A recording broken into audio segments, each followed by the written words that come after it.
Hi, it's Ruth Hobbs here for Property Sisters UK. We've got the lovely Amy Rowlinson here today, and we're talking everything about Clubhouse, which is, I mean, I'm only just really new to it. So we're really looking forward today to speaking to Amy, who's becoming a bit of a guru on there.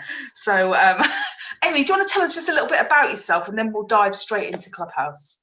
Well, I am a property investor, I'm a SaaS trustee, and I'm also a life purpose coach, which has been something I've been doing for the last 2 years.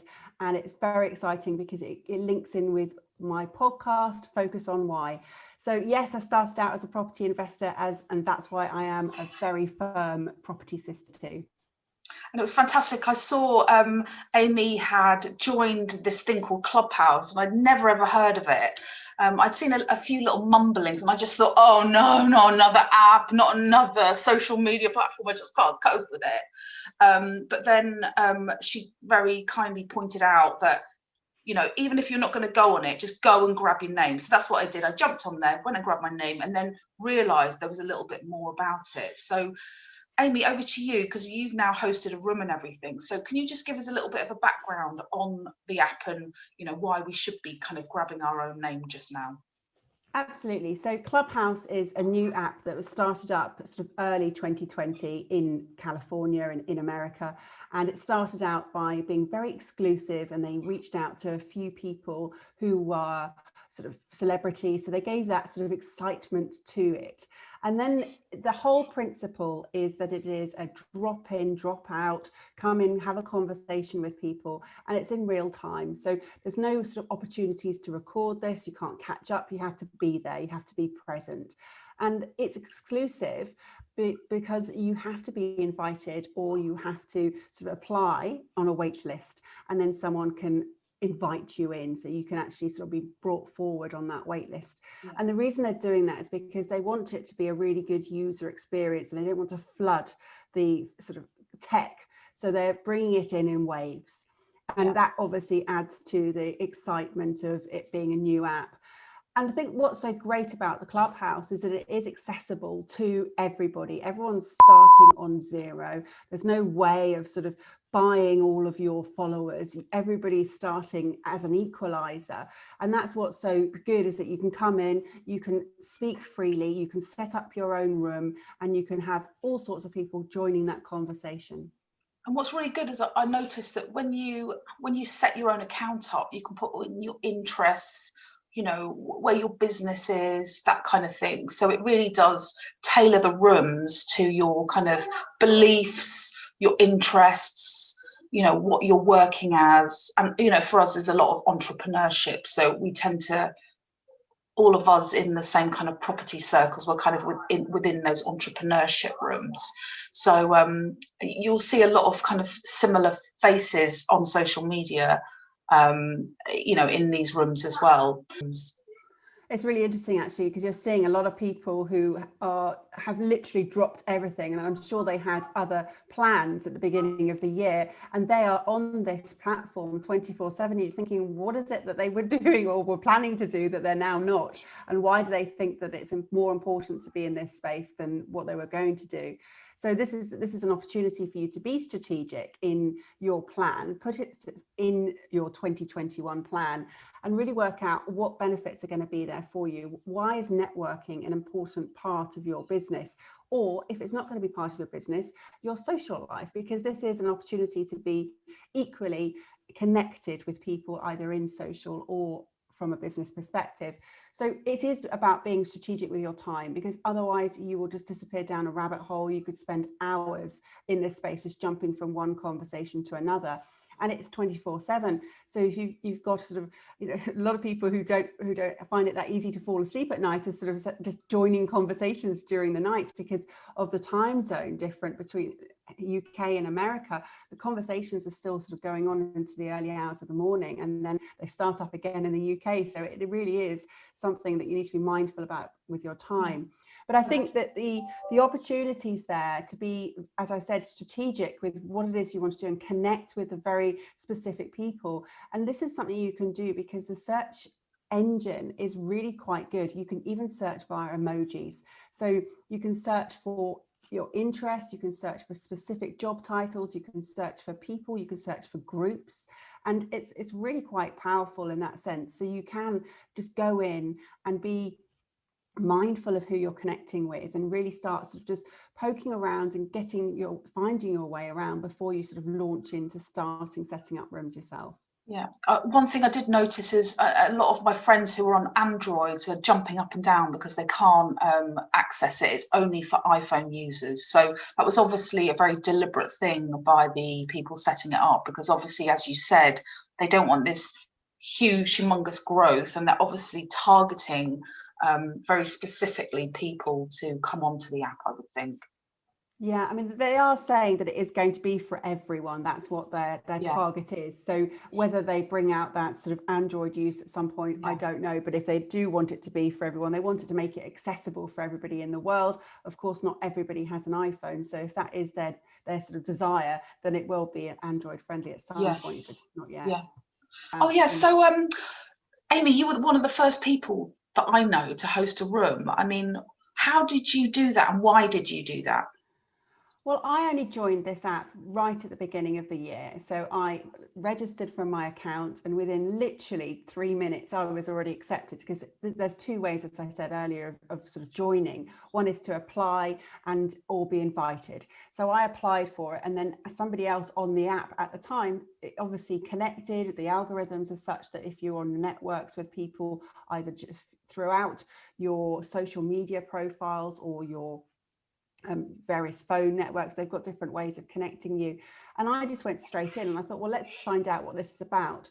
So I spent my Sunday sort of listening into various conversations, and there was one particular conversation which was 2.5 hours long, and it was all about female entrepreneurs, and they were talking about how to get started. And I thought, well, that's great, and I'm sure I can help people now do a bit of research and then help other people. So I set up a meeting for last night, which was Monday, the 4th of January, and it was a 6 till 7, very precise sort of set time, so that people knew that they were going to just need to be there for an hour, because some of these conversations can just go on and on and on. And I wanted it to be very specific about helping other people start up. So, you know, I had literally 24 hours sort of awareness of the platform, but I thought that was fine, because there's always going to be someone who will chime in and help and share in that particular conversation if I don't know the answer to something. And so it was, again, it's just what we do in Property Sisters, which is help lifting one another up all the time. And it was just a case of, I've got 24 hours of knowledge. That's more than a lot of people. Let me help the next phase come through and just get going. And it was just go on. The room's really interesting, because as a listener, if you want to ask a question, you either hit a button to put your hand up and wait to be asked the question, or if you're not interested in that room, you can just leave really quietly, and there's like a peace sign. You can exit the room. So what I like about it is really simple technology. There's nothing really complicated about it.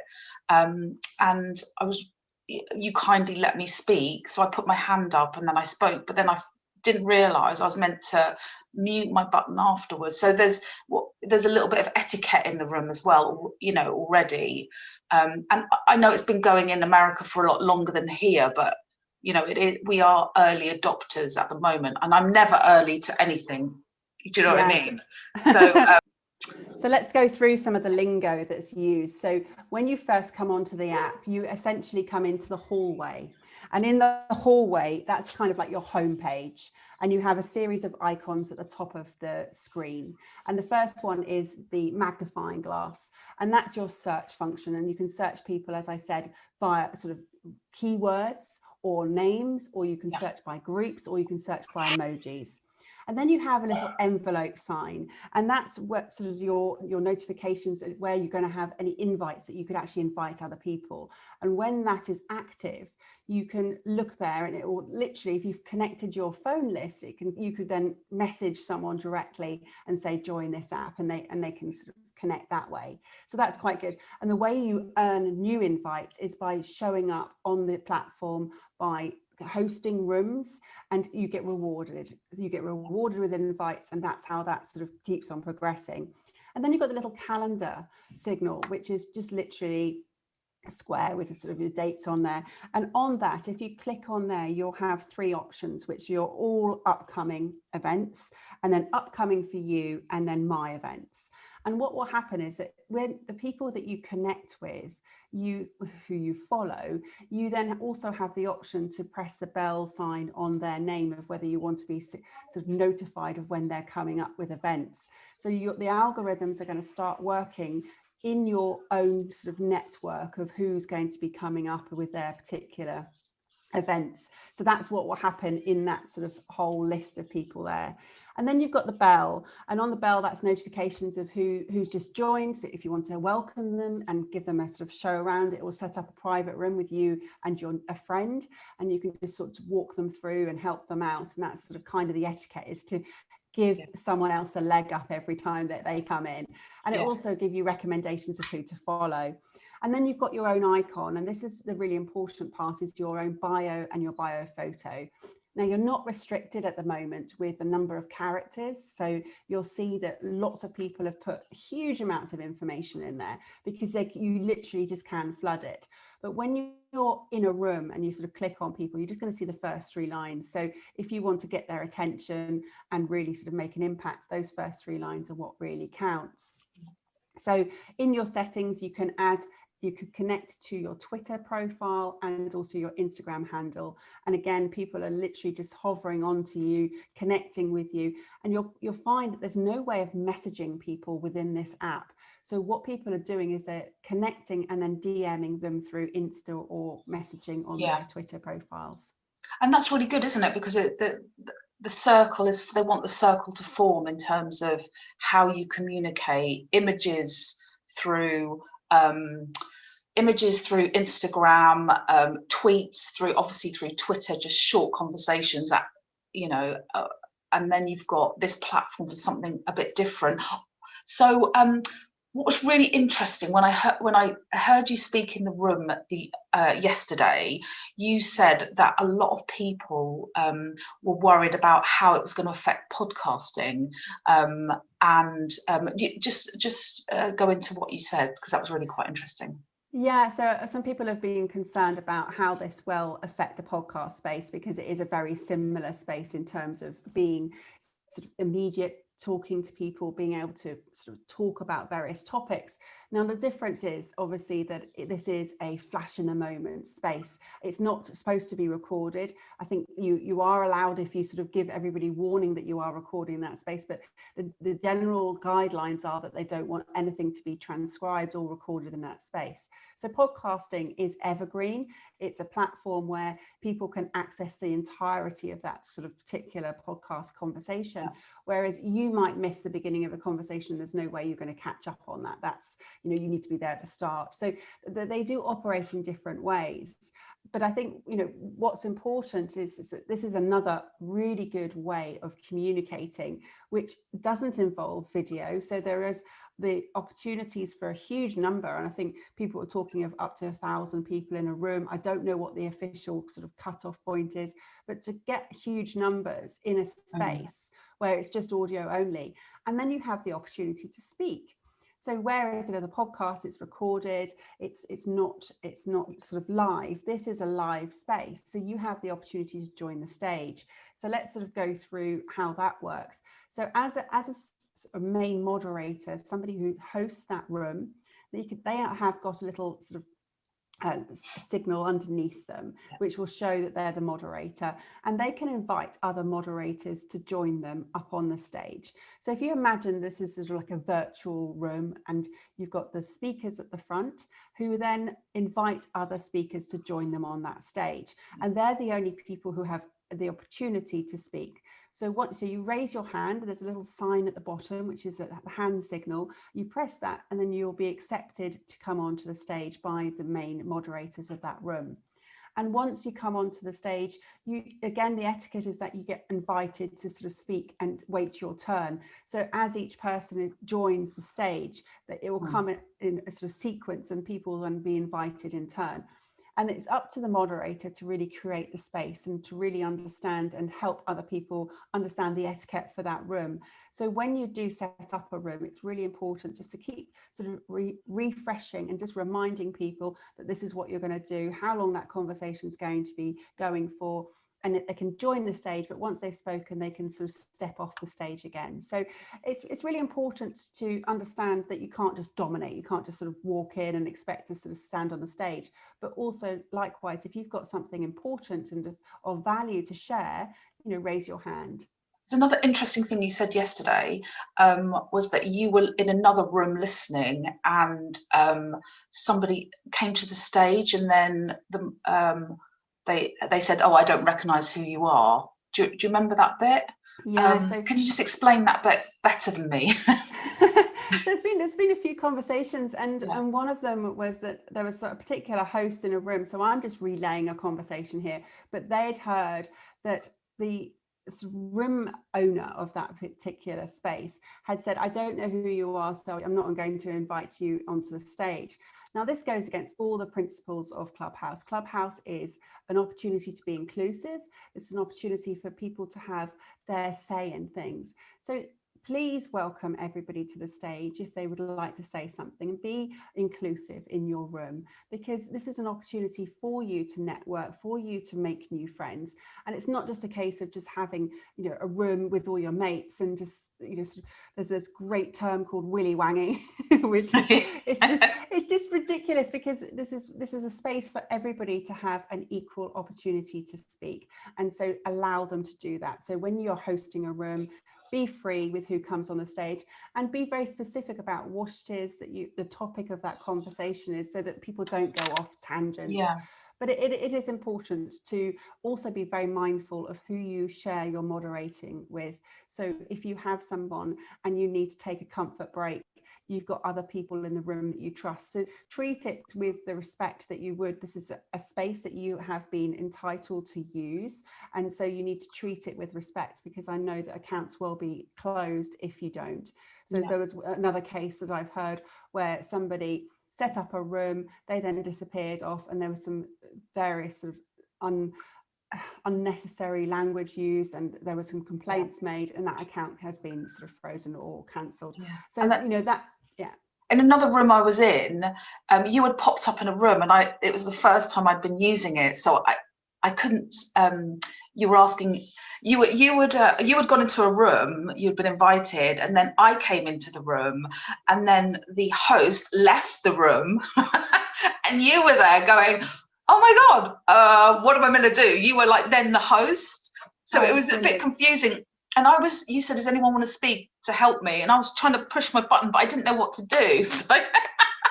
So it's brilliant. So yeah, that is exactly, people are still learning how to use a platform. So this particular person was trying to set up a room for a date in the future, but what she ended up doing is setting up a room straight away, which I then joined, because it sort of said, "Oh, you know, this person's hosting a room," and I was like, brilliant. She then made me a moderator, because she was obviously just clearly trying to tap everything and get rid of the room. Then she left, and I was left as the moderator for the room, and quite a few people joined, because she's a really well-known person, so they obviously joined thinking, yes, great, this is going to be a good room. And there I am, and I didn't realize at the point that I was actually, everyone was waiting for me to speak, because I'm the only one on the stage. So yeah, you know, it's so funny, and she was ever so sort of sorry for creating that. You know, it's good to make those mistakes now, isn't it? Because you've got to learn. You know, unless you've used it and made that mistake, you don't know, do you? So no. So the opportunities, let's talk about the opportunities for using it for your business. I think there's some really good ones here for creating a set time. You could have a regular event so that people understand that you're going to be there showing up, and they can come and listen to what you have to say or speak on your stage, whatever it is that you're going to be talking about, picking your topic, being specific. And then you can obviously publicize that across your social media platforms, that that's where you're going to be hanging out. And you can have that room as open, or you can have it as closed. So if you wanted to have like a private meeting with clients, you can also arrange that, and you can just lock your room down so that you've just got the people you want in there. And I think that, you know, the opportunities to network here are huge again, because it's not just sort of like grabbing people's attention on shiny Instagram, or it's an opportunity for you to speak and to really show your side of what it is your business is doing, and or otherwise just showing up, you know, just talking and connecting and not selling from the stage.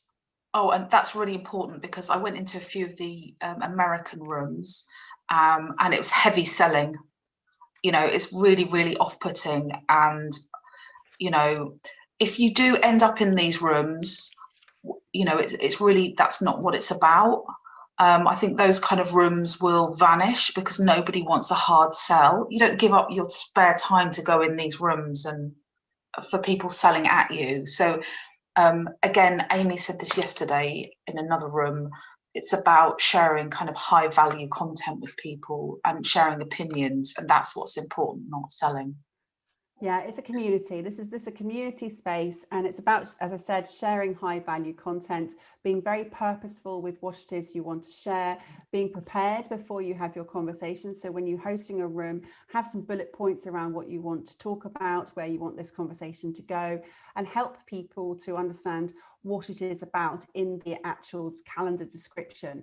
So you can set some sort of particular guidelines in there, and when you start your particular conversation, you can again be very professional about it and just sort of share what this positive space is going to be. So that's, I mean, I guess that's what it's about. It's about participation, it's about professionalism, it's about being purposeful, being positive, and being prepared, and being proactive. I mean, this is an opportunity for you to really take this space. Nobody has a particular way of it being. It can be what you want it to bring. Someone asked me the particular question yesterday in the group, you know, what are the sort of guidelines for your resources, and how are you going to be working in the space?